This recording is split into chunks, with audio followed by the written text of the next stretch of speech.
Good afternoon, everyone, and welcome to the meeting of the Glenorchy City Council on Tuesday, 28th of January 2025. My name is Russell Yaks. I'm the Deputy Mayor and Acting Mayor of Glenorchy and the chairpersons of this afternoon's meeting. Glenorchy City Council acknowledges the Muwina people as the traditional owners of this land. While sadly the Muwina people did not survive colonisation, we recognise all Tasmanian Aboriginal people as the original owners and the continuing custodians of the land and waters of this island, the Trawita. We pay our respects to Aboriginals, elders past and present, and we commit to working for a city that welcomes and respects all Aboriginal and Torres Strait Islander people. Joining me here this afternoon in Chambers is our General Manager or CEO, Tony McMullen, Alderman Stephen King, Alderman Stuart Slade, Alderman Josh Cockshat, Alderman Tim Marks, Alderman Riddler, Alderman Stringer and Councillor Kendall. And we've got a number of staff with us as well, the two directors, Director Rial, I always get mixed up with your name. Riali, thank you. And Tracy Elwick, welcome. And to those in joining us in the public gallery, welcome. So we take our health and safety seriously at Glenorchy City Council, and this includes physical and psychological safety. We have a duty to ensure that safe workplaces provided for our employees, elected members, contractors, volunteers and members of the public who may be present at council workplaces. Council meetings form part of council's workplace, and it's expected that everyone who attends council meetings will behave in a polite and respectful manner. Council has endorsed a statement of intent setting out how we as elected members are to, and we have agreed to conduct ourselves in representing the people of Glenorchy. In accordance to this, any disagreement should be expressed respectfully, remembering both during debate and in decision makings that we are elected to represent and serve the people of Glenorchy and make our city the best it can be. Finally, I note that the open section of this meeting is being live streamed, and an audio-visual recording of this meeting will occur in accordance to Council's recording of council meetings policy. Members of the public are not permitted to make audio-visual recordings of council meetings. We have 18 items on our agenda this afternoon. Item 1 is apologies, and we have one from Mayor Sue Hickey and one from Alderton. Moving on to item 2, the confirmation of minutes. Could I have a mover, please? Thank you, Alderman Cockshat. Seconded, Alderman Riddler. Any discussion? No comments, thanks, Deputy Mayor. All those in favour?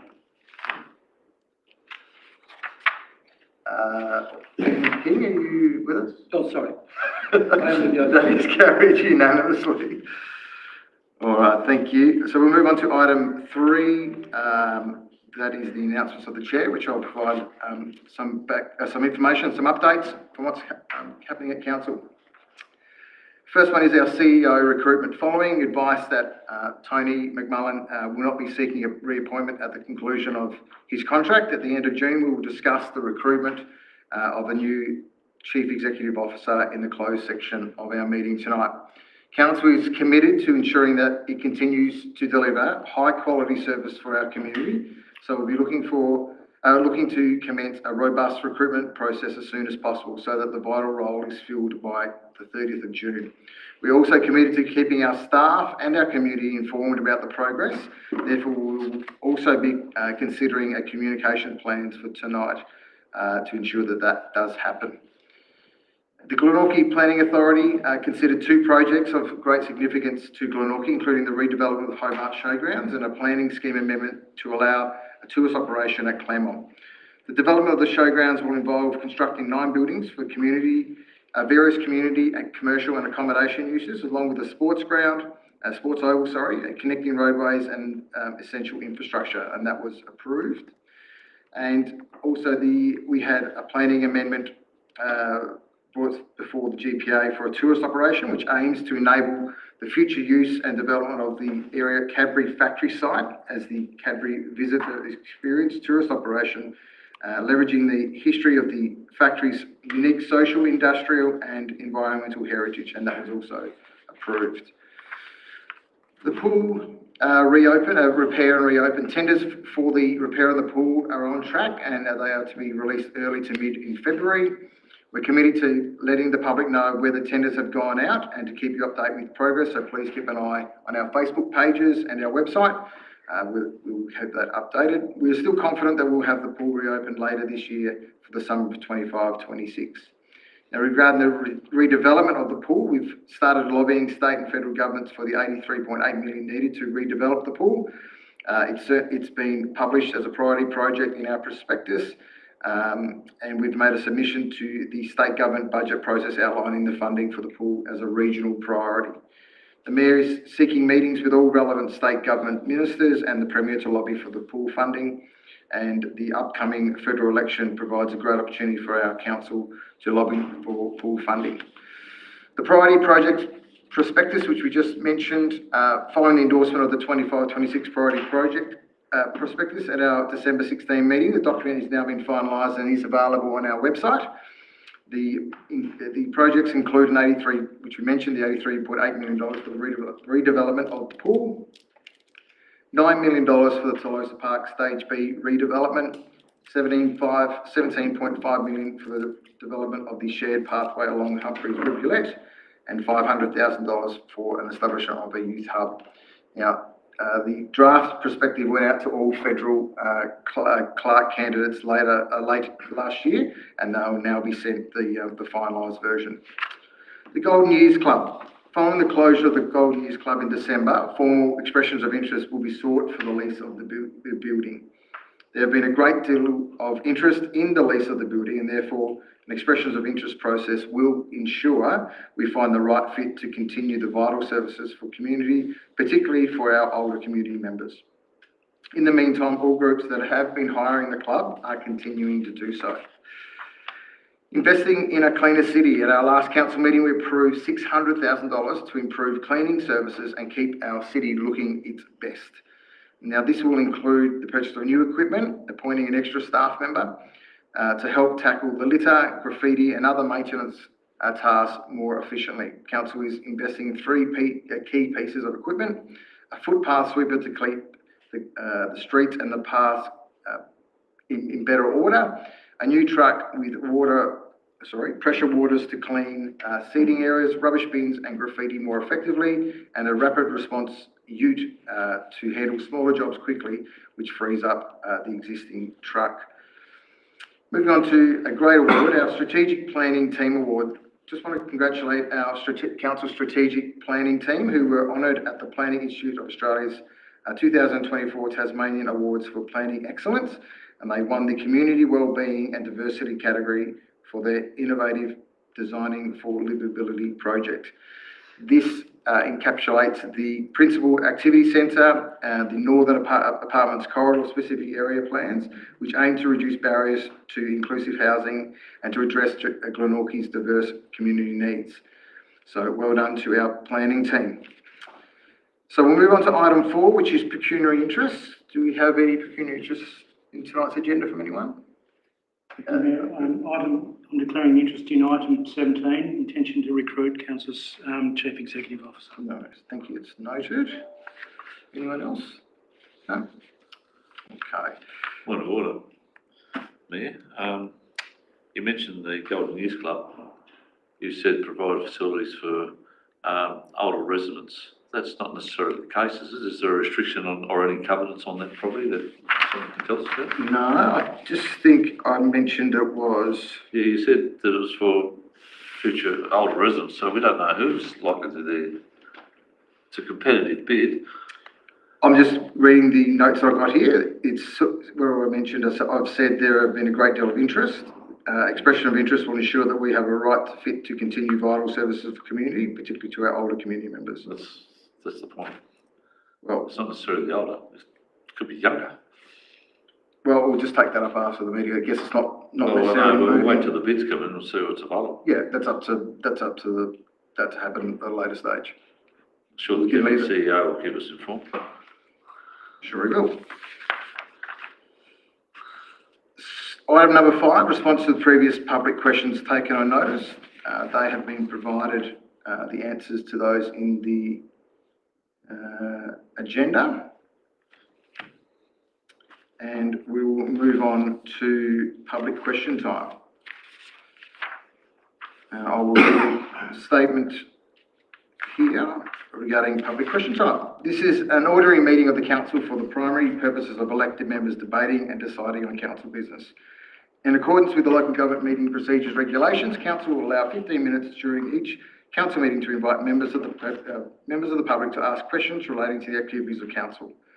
Council's full policy is stated in the agenda, but I would like to bring attention to the following rules. Members of the public are to announce their name and residential address before asking a question, as it will be recorded in the minutes. To frame your questions, I will allow a very short time to set the scene and for context. Questions are to be put succinctly and in the form of a question, not a comment, not a statement. This is not an opportunity to debate. Questions must not be inflammatory, abusive, defamatory, contain a personal attack or otherwise breach any rules of the meeting which have been explained by the chairperson. I will limit the number of questions asked by each member of the public in order to ensure that all members of the public wishing to ask have given the opportunity. So I will allow 2 questions from each member here today.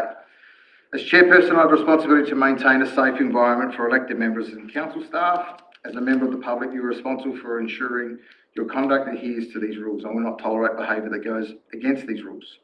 I appreciate your cooperation to ensure an orderly meeting. Are there any public questions? Yep, you're welcome to come up.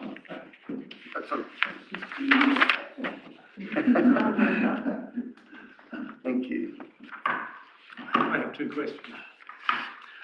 Last year I asked a series of questions about statistics for the recycling of plastics. Might be called.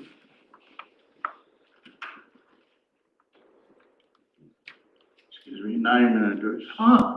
Thank you. Alderman Marks. Thank you.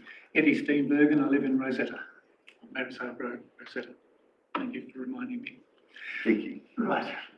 Last year I asked a series of questions about statistics, the recycling of plastics, because I had serious doubts as to whether it was really worth my while putting anything in the yellow bin. And the end result of that was a single number in the Cleanaway website, which said how much plastic they had recovered in a financial year. Now, I recall that Glenorchy, I was told very early on that Glenorchy Council received reports from time to time, and I would like to know the nature of the reports the council received concerning statistics for plastics recycling. Perfect. I'll pass that through to the CEO. Through you, Acting Mayor, pass that on to either the Deputy CEO or the Manager of Property, Environment and Waste. Acting Mayor, what specifically would you like? This is a catch-22 question, you see. I don't know what to ask for if I don't know what's there. I'm asking about the nature of the statistics that you received, not numbers. Mayor, I will get permission from Cleanaway to release the headings because the content has commercially confidence information that we're not able to pass on. If you could see what sort of things that they're collecting data on, that might satisfy what the nature of the reporting that we get. Yeah.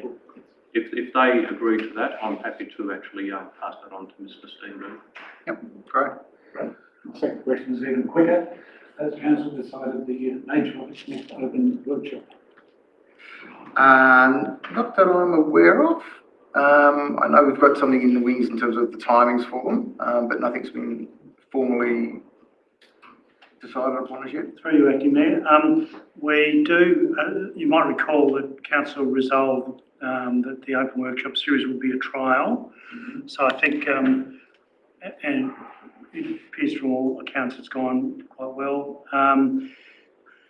We would be envisaging putting a report up to council, I think at the February meeting, just to basically review the trial and seek council's formal agreement to in terms of whether they want to continue or not. Okay. But yeah, successful so far. I'll be back in February. Thank you. Who'd like to go next?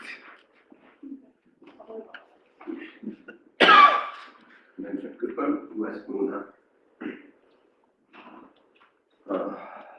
If you could just take that note, please, with council and member of council against my conflict of interest request from 18 November 2024 regarding funding sources for COVID-19 programs and vaccine hesitancy programs, and include incoming funding versus outgoing expenses under transparency and good governance.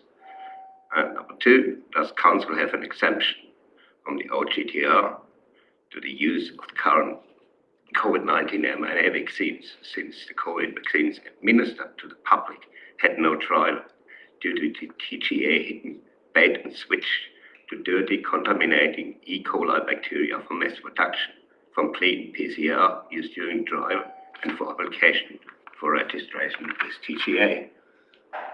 Thank you.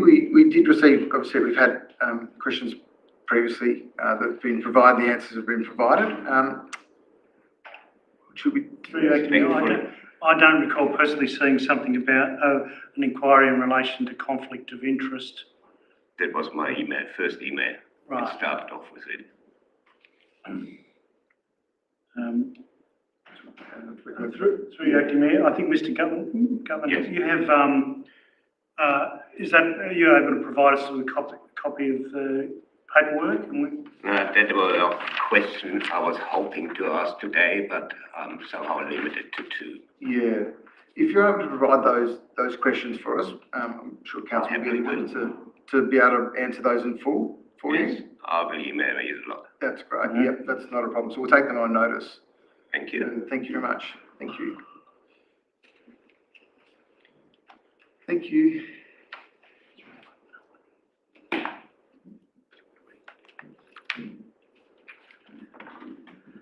Hello, my name is Michelle Austin. I live at Lowry Place, Glenorchy.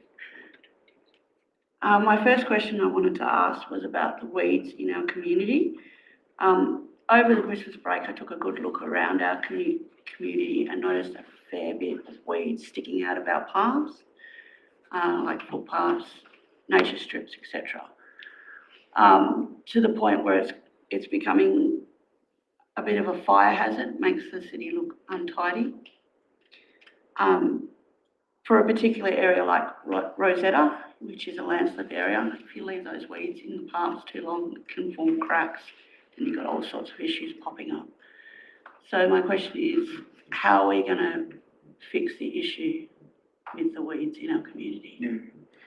Thank you. Great question. I've noticed, certainly obviously in this time of year, in spring and summer, certainly they do pop up regularly, and I have to mow my lawns probably extra times as well.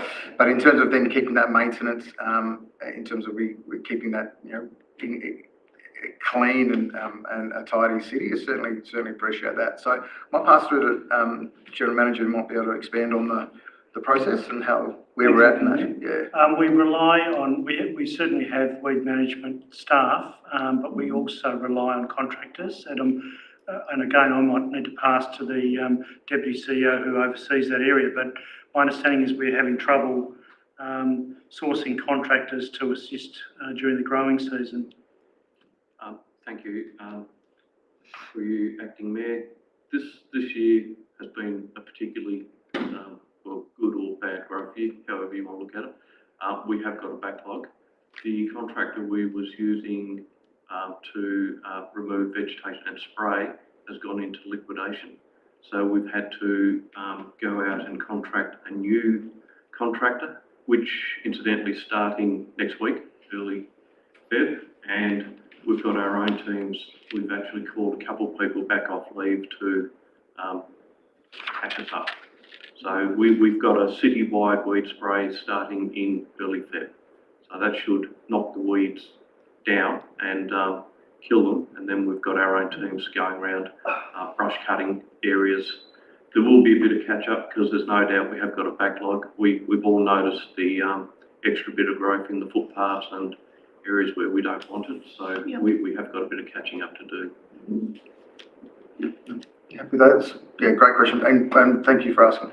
Yeah, I do have another one, but I'd prefer to just send that through Yeah. electronically if I can, That's no problem. so it doesn't come out wrong. Not a And worry. don't offend anybody. Don't worry. Thank you. Thank you, thank you. Any others from the gallery at all? No? All right, we'll move on. Item 7 is petitions addressing council with deputations. Any, you have No petitions have no? been Okay, thank you. Item number 8 we'll move on to is activities of the Mayor. The recommendation is that we receive the report about the activities of Mayor Hickey during December and the start of January. Do I have a mover? Alderman King, and seconded Alderman Marks.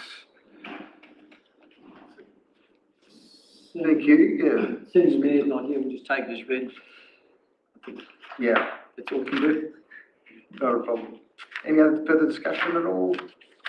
I will put the motion. All those in favour, raise your hand. That's carried unanimously. Item number 9 is the first 3-year review of our bushfire mitigation strategy, and we have a recommendation to endorse the updated Glenorchy City Council Bushfire Mitigation Strategy 2020 to 2030 as per the attachment 1 following its first scheduled 3-year review. Do I have a mover? Alderman Marks, moving, seconded by Alderman King. Alderman Marks, No. nothing to discuss? No. Alderman King? Through you, Chair, we're very fortunate with the team that we have who are looking after our bushfire mitigation, and the decision we made several years ago to put $300,000 a year into protecting this city and its residents was one of the stronger decisions we've made over a long period of time that I've been here. And we've got Dr. President down there and Scotty Byers on our team, and they do an incredible job with the resources that they have, and I thank the General Manager for supporting them in the way that the management do. It could have been different if a fire started yesterday. You might have a different story to tell us, Stephen, today, but with the way the wind's blowing, but we'll have to wait till next Sunday and see if it goes off instead. But I was looking forward yesterday. I thought, oh, something's going to happen and we'll get a report. But no, so... Right, Alderman Slade. Yeah, thanks, Acting Mayor. Look, we've come a long way in this area, and we always had active emergency management committees and whatever, and used to meet with our fire representatives and whatever. But have somebody in-house and have the expertise like Dr. Steve Bress has got, and his colleague in Scott Bryce. That just adds the fact that we've got somebody looking over that area all the time. When I read the report, and I appreciate your workshop, it was very open there, Doctor. I really found it very valuable. I want to read your 30-odd page on that in relation to this. Geez, we've come a long way. And you actually see it really is the value we get for the dollar from the effort you put in to what that conveys in relation to improving this extraordinary thing called risk management, or the risk for our community. It is good value for money, honestly. And I think if we continue on, Acting Mayor, to be in this way, able to measure the risks that are available, the different ways that we address that, this work liaison that we have with other agencies and other organisations, I think just goes hands down. I don't think I've ever seen it so strong, all the agencies together working for one goal. As we know, if there's a fire that's going to happen, it's going to come through Glenorchy here and through the different free caption areas. So it's important that we do have that document. It's important that we review that document, Acting Mayor, and more importantly, that we've got people who've got the skills and whatever to actually monitor that document and prepare something and bring updates to senior management and also to us elected members. I appreciate that. So thank you.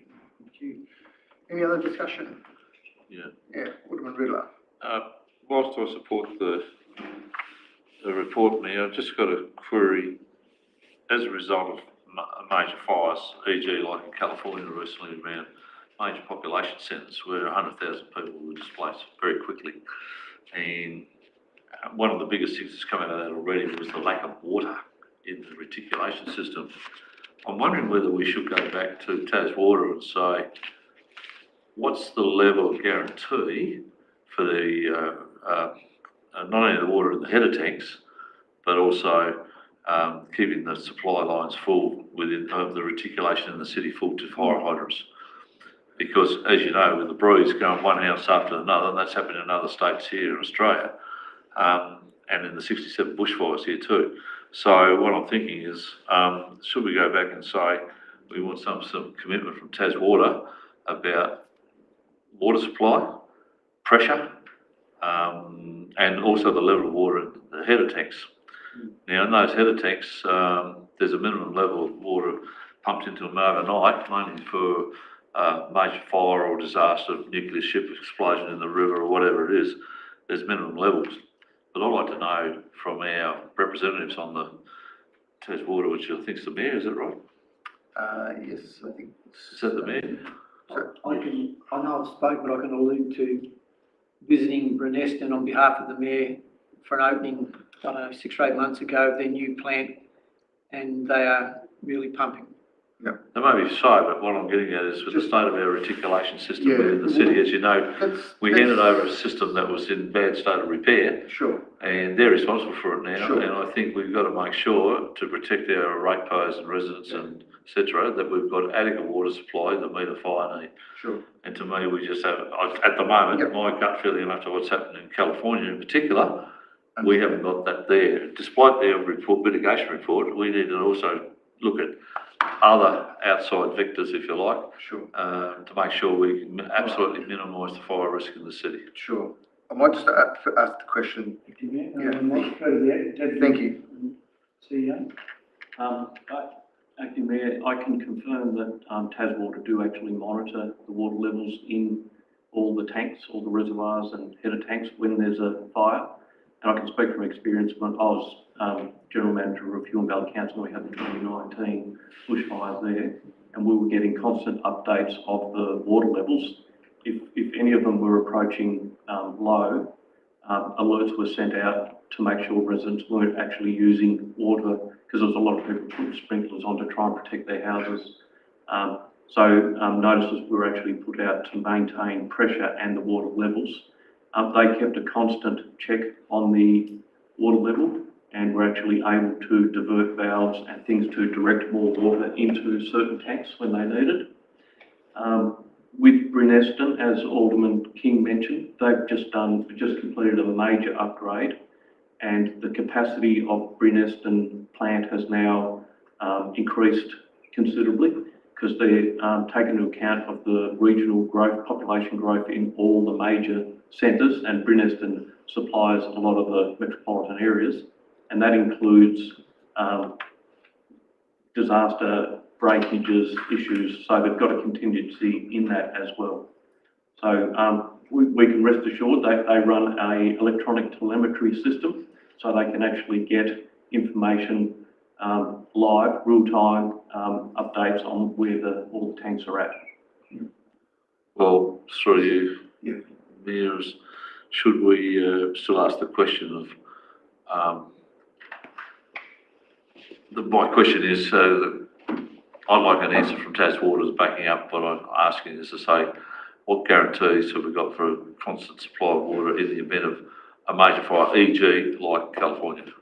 So in terms of the question, so is that something that we can add to, in terms of adding to the report? Is that what you're sort of wanting? Yeah, I'd like to see. As part of the mitigation? I support the report. Yeah. But I think we need to look at other things. Sorry. The first question, Mayor, is whether the move and second are okay to add an additional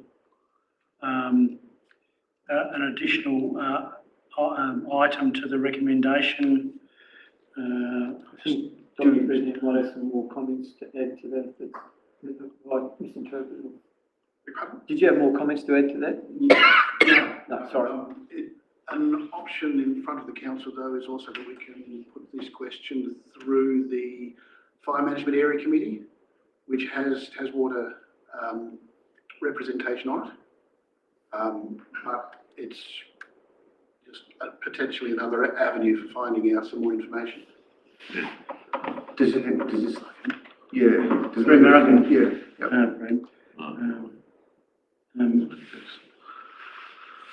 I'm just scribing here. That's fine. So we'll add a second point to, is this what the second point to the recommendation? All right, so. Just say what's their mitigation and guarantee of supply, shall we say, in relation to a major disaster? CEO, would you just? Request a report from Taswater as to how they ensure water supply during bushfire events to prevent shortages that occurred during the recent California bushfires. All right, so all the likes of that. So we'll just go back, yeah, perfect, thank you. So we'll just go back to the move. Yeah, that's adding an amendment. Yep, so we'll just go back to the mover, who was Alderman Marks. You're happy to add that second? Yes. Yep, and Alderman King, you're happy to second that? No, I guess. Sorry? Yeah, I guess so. You guess so? Yeah. Right. So do you want to scribe that out for the minute taker? Just. I'll read it out again. Request a report from Taswater as to how they ensure water supply during bushfire events Or other natural disasters, which could be earthquake, landslip, whatever, but through you, General Manager, probably adequate water supply, after the word ensure, adequate water supply. Yep. during bushfire and other emergency events. Yep, that's fine. Natural disaster, yep. To prevent shortages such as occurred In California towns, during the recent California bushfires. if it was at Palisades was the major one, and they were all going crook because there was no water in the hydrants. This will, Yeah, I think you've got it. so happy, Alderman Marks, with Yeah. that? Alderman King? Yeah. Thank you. Any other further discussion on the recommendation? Councillor Kendall. Thank you, through Mayor. Yep, I just had a little question about the report and also echoing Alderman Slade's comments about how much we do with with the team that we have. We really make the resources stretch an impressive amount. And yeah, also recommending to the public that they check out the attachments to the minutes this month and check out the strategy, which is great. So 2020 to 2030. And it's just an update to that strategy. But perhaps for the people reading it as well, it's just a phrase in there that I didn't understand, and maybe Rob can help me with this. But it was on page 22, what is a 10-year blind mitigation strategy? And I'm assuming that means it's a strategy that can apply no matter how long the is, you know what I mean? Whether it's 5 or 10 years, but I'm just speculating here. CEO, Dr. Brisbane. Spookily, I could answer that, but where is the Dr. Brisbane? Dr. Brisbane, could you just come and take a seat at the table, just for the microphone, that's all. Thank you.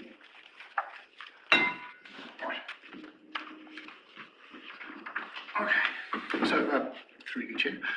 The 10-year blind concept is actually more of a spatial one rather than a temporal one. Oh. So, historically, everyone in the space of managing bushfire risk looked after their patch.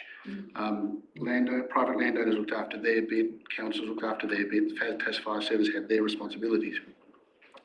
The concept of actually looking at all of the landscape, regardless of who owns which patch, came in certainly subsequent to the Dunalley fires.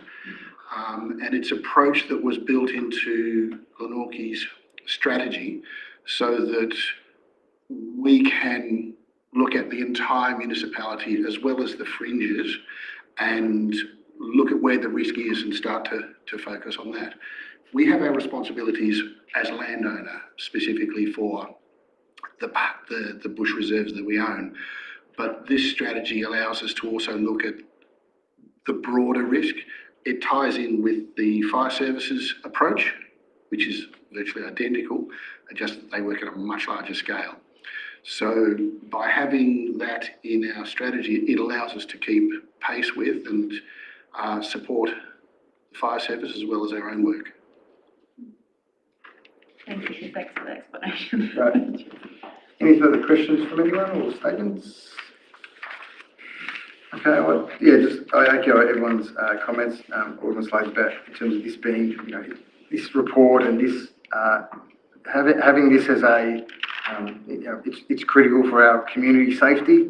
It's really is, you know, I think you mentioned obviously just fire has no boundaries, has no predictable real path. It has some understanding, but it's never perfect in terms of what we do. And, you know, this review goes a long way to ensure that we're protected and we're playing our role in being proactive, because the risk is real and we need to be prepared as much as we can. So it's a great report. So I'm happy to close debate. Alderman Marks, anything further to say? No, nothing further. No worries. We'll put the motion. All in favour, raise your hand. Motion's carried unanimously.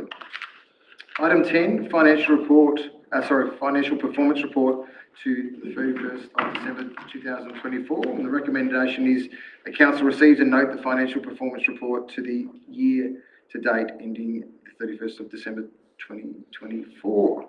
Do I have a mover? Alderman Kendall, Councillor Kendall. And the seconder? Alderman Cockshut. Councillor Kendall. Thank you. Yeah, I think this is fairly straightforward. As you've explained, it's the financial report that ends at the end of last year. Nothing of particular note or alarm in here. We've got a bit of a, we're up, in terms of pros, we're up on state government grants and a bit of an underspend with ongoing vacancies and service and materials for new projects. But other than that, I think it's fairly straightforward and happy to open it for debate.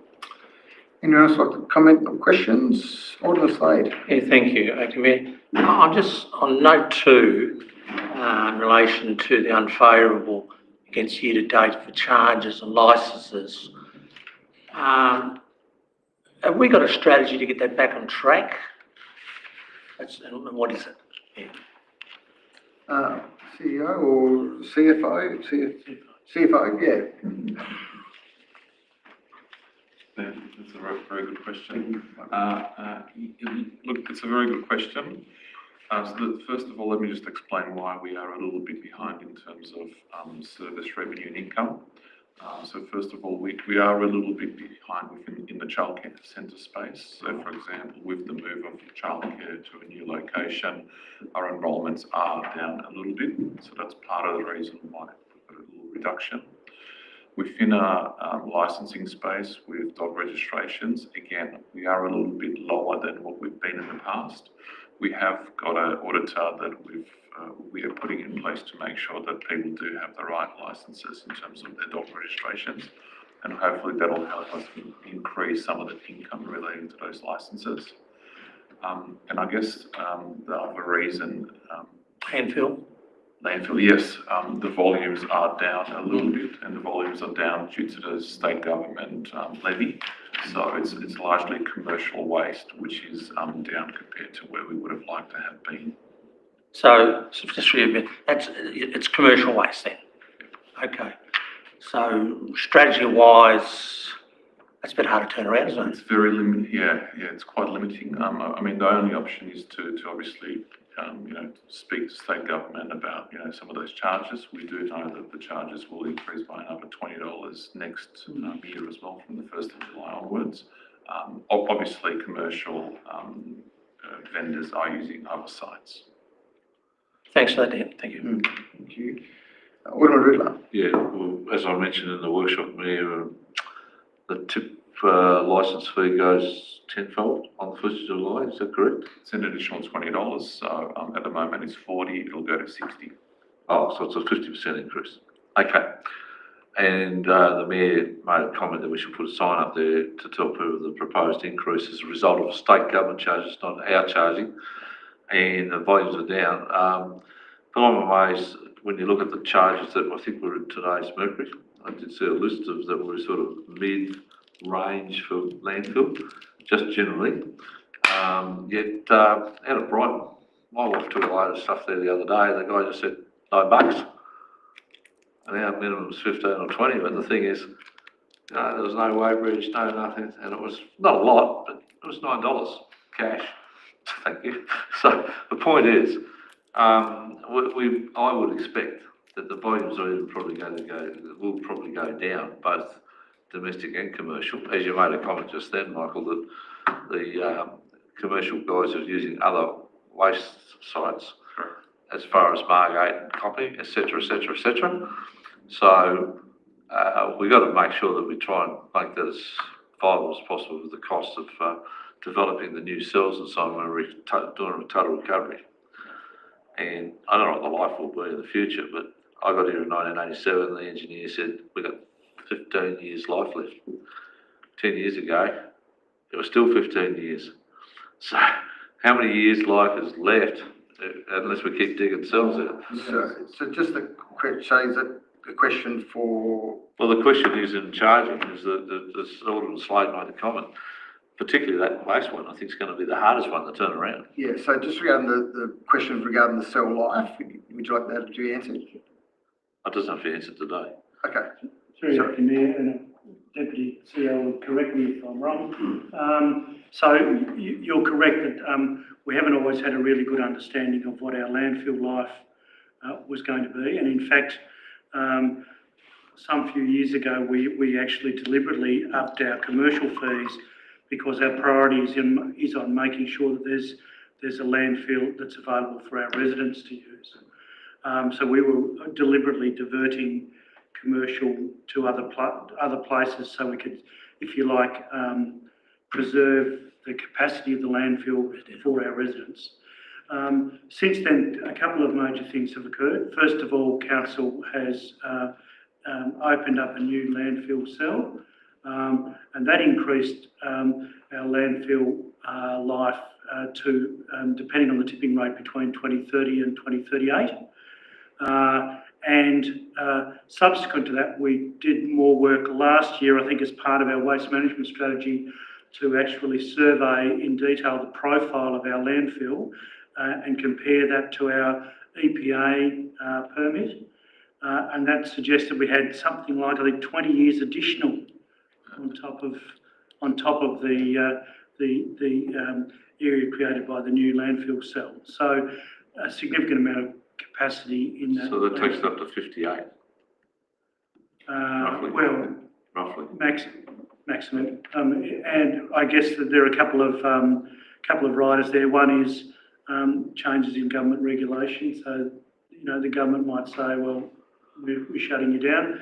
And alternative, and the other issue, I've forgotten now. There was another issue that related to that. No, it's gone. Yeah. Through you, Sorry, just on that, can we just tidy up on that? See, this is the thing. Peter Patmore, when he was Environmental Minister and Attorney General, he made a comment back in, must have been late 80s. I do not want traffic waste going up Chapel Street. In other words, I'll take the licence off you. Well, they couldn't take it off because they had nowhere to take the rubbish from the landfill. So we've got the risk of the government of the day can determine, okay, you've got 3 years and that's it, and you'll be forced to take it out to Copping or in Destin or wherever. So I look at legislative risk is pretty high on the landfill side. Well, we're probably getting into, you know, sticking to what we're talking about here in terms of the financial report. I appreciate where we need to go in terms of the point is how do we turn, Alderman Slade, how do we turn that, probably the biggest one is the waste, how do we turn around the volumes and maximise the revenue? Well, it's probably a decision, a conversation for another time, really. Just on that point, if I may. Director Rao, sorry. We've got a landfill strategy that's in draft at the moment. We're just finalising, and it will be coming to Council as a workshop, and it will answer a lot of these questions. Right. Good. Some of them are deliberate strategies, as the CEO said, to minimise commercial waste, to maximise domestic waste, to make sure our residents have got a landfill into the future. So some of those strategies are outlined in the draft, and we can discuss the balance that Council would like to achieve. Good, thank you. Good. Any other comments regarding financial performance at all? No? All right. But yeah, my comment is that, yeah, it's tracking well. The mid-year budget review will be good to have, so we can make sure we have a good finish to the year. So that was all I had to say. So we'll put the motion. So all those in favour, raise your hand. It's carried unanimously. So moving on to item 11, the procurement exemptions report. The recommendation we have before us is that council notes the tender exemption for the Jackson Street landfill cell lift project. The expenditure on the relevant project was $1,084,523.68, and note the abridged quotation process for the footpath sweeping services. The expenditure totals $228,000. Could I have a mover, please? Alderman King, a seconder, Alderman Cockshott. Alderman King. It's pretty straightforward. Thank you, Mayor, to note the tenders. Let's just move on with it. Any further discussion at all? No. We'll put the motion. All those in favour, raise your hands. That is carried unanimously. Item 12, updated council policies. A recommendation that council adopt the revised fire risk abatement notices policy. Can I have a mover for that one, please? Alderman Marks. And the seconder, Alderman King. Alderman Marks. Just on the point of that, I myself has seen a lot of issues of public people having their land way overgrown and unsafe. And also I know of a couple of properties that I'll pass on later that are dumping their rubbish into our bushfire areas, and it's making it very unsafe for the public in that area. And we need to be able to go and say to them, hey, stop this, and have something backing us up to say that we can tell them to stop it. Yep, no worries. Anyone else? Any comments? No worries at all. We'll put that to the vote. Back to Alderman King, sorry. Alderman Marks, apologies. Any further comments on that? No. Sorry. Thank you. All those in favour, raise your hands. Carried unanimously. Item 13, notices of motion, questions on notice and without notice. Thank you, Alderman Slade. Anyone else? That seconder, thank you, Alderman Marks. Perfect. Back to you, Alderman Slade. I have got any questions on notice, Mayor. Yep. No worries. All right, all those in favour, raise your hand. It's carried unanimously. Actually, we didn't need to do that because it's only question notice. But that's okay. You haven't done anything wrong. No, I've done it right. That's fine. So I move that we go into close. That's very good. So move to go into close. Yes, that's it. Thank you. So that was Alderman Slade to go into close. Alderman King, Alderman And Slade, Alderman King. I second it. Yeah. Thank you. Sorry, Alderman. That's all right. Slade.